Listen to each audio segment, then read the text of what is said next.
This is John. I'm on the beat, off the beat, back on the beat, doing the best we can in this quarantine time. And who better to start with than John Bullard from Chicagoland Championship Wrestling? How are you, Hey, man? doing great, Johngy. I hope you're doing well, buddy. Doing good, doing as good as we all can be, right? This is the best we can do for right now. Yeah, definitely under the circumstances that we're all under, absolutely. So let's jump right into it, my friend. How did you get started? Why did you start Chicagoland Championship Wrestling? Well, I've been involved with the professional wrestling business since 2001. Ever since I was actually a junior in high school. My school teacher, her son was a professional wrestler, so I kind of fell into the business that way. Just kind of paying my dues and setting up rings and doing the grunt work that every young person should do when they're breaking into the business, wanting to learn to trade. Uh, Last 2.5, 3 years since I moved up to the Northwest Indiana Chicagoland area. Been working a lot of shows as a wrestler and also as a backstage hand to help out companies I work for. And I've kind of noticed that there's one thing that was kind of missing in the area was television.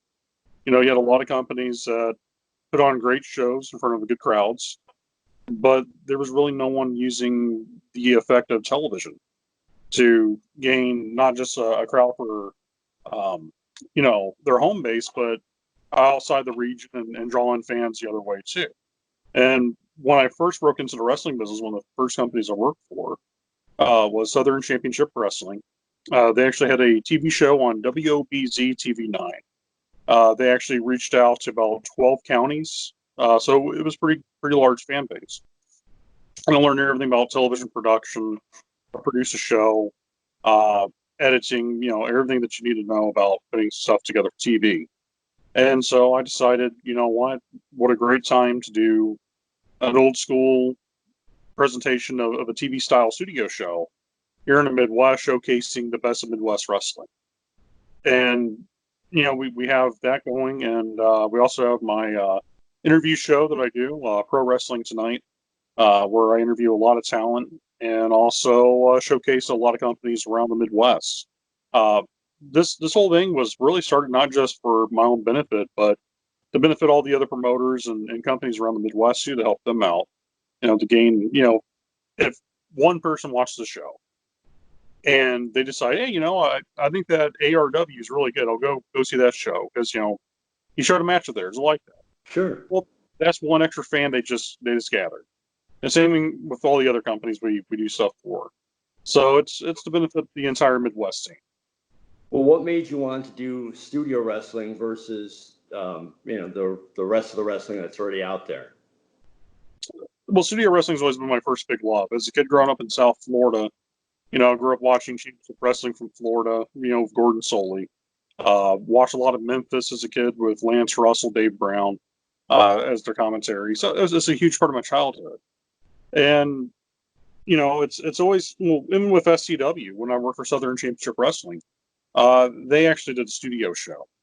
So it was kind of like when you're born around it, you grew up around it, you kind of broke into the business around it. It's your bread and butter. It's part of your understanding of the business, and it's a different concept because when you're working in a studio, it's different than working in front of 60,000 people in the stadium. You're working in front of a small crowd that you're more intimate with. It's an intimate feeling, and you're Sure. also the camera, so you're also performing for those who are watching at home to make them want to come to the shows.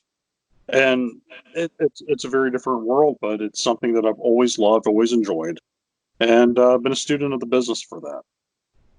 Now, obviously, your first date was supposed to be April, I believe, April 4th. April 4th, and obviously you've had to postpone that. Um, I'm sure you don't have a tentative date set in mind, but once this is over, I'm guessing you're going to want to kick it off pretty soon. Well, what we have in mind once quarantine has been officially lifted for everybody to go back to normal. Uh, I'm looking at August the 8th I'm for sorry, when? August the 8th is August the the 8th. Okay, so for past and present, who would be your favorite wrestler of all time, and who's your favorite guys like right now? Back then, as a kid growing up, I was always a huge Terry Funk fan. So definitely from the past, Terry. In today's wrestling, I have to say Aleister Black. I've always liked Aleister. He's one, his martial arts background is real, and so he's very believable. And two, really the gimmick is not really a gimmick. It's who he is as a person. So he's probably one of the most believable guys in wrestling because what you see is what he is, good or bad. And so I think that honestly, WWE has a huge star quality potential with him if they know how to promote him correctly. So yeah, that's my two favorite guys. We're going from past and present currently. Well, you can't argue. I can't argue with either one of those guys. They're excellent choices. Now, I did notice in Chicagoland Championship Wrestling, you're doing something which I think is kind of interesting, and it's going a little bit away from the modern trend, kind of. You have a bunch of managers involved.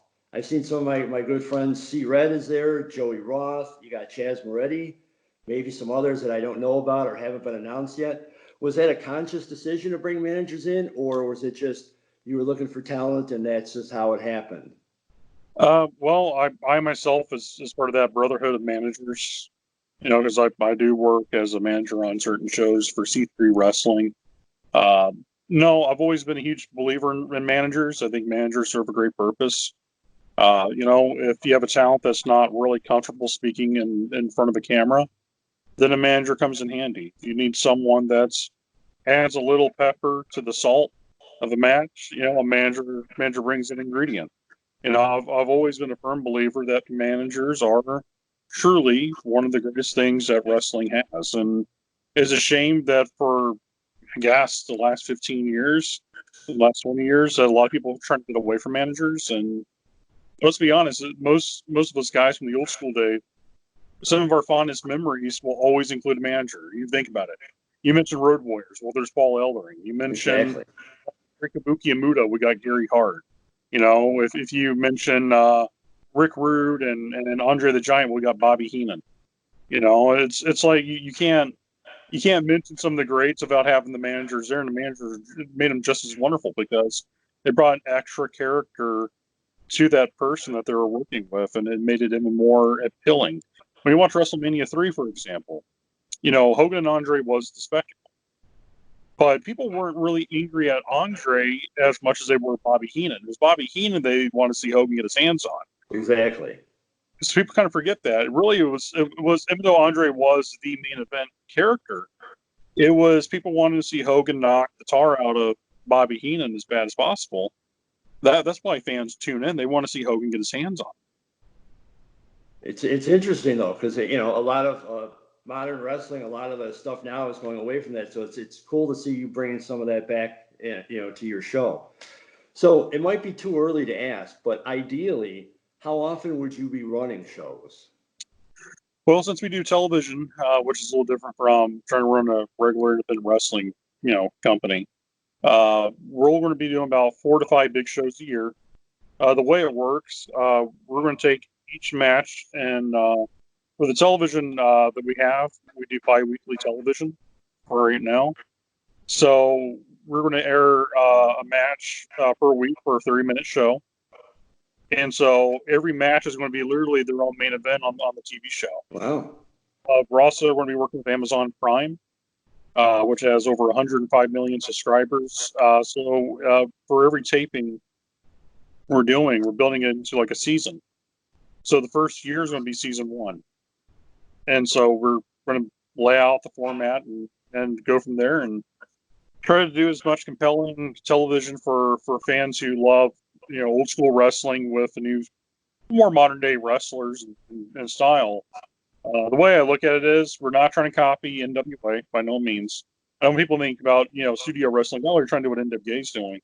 But I think once they see the setup and the talent and the way that we present our show, yes, it's studio wrestling, but it will definitely have that Chicago feel to it, and it's more gritty and more, I don't want to call it more realistic because, Southern wrestling always has a realism to it, but it definitely will let people know, like, you're watching wrestling from a Chicagoland area type performance, and you're seeing Midwest talent that's rugged and tough. It's not your pretty boy model type. It's guys, legit tough guys. And Well, and there's nothing wrong if you are taking some elements of NWA as long as you're doing it, well, which your base already seems to be working in that direction of doing everything the right way, I should say.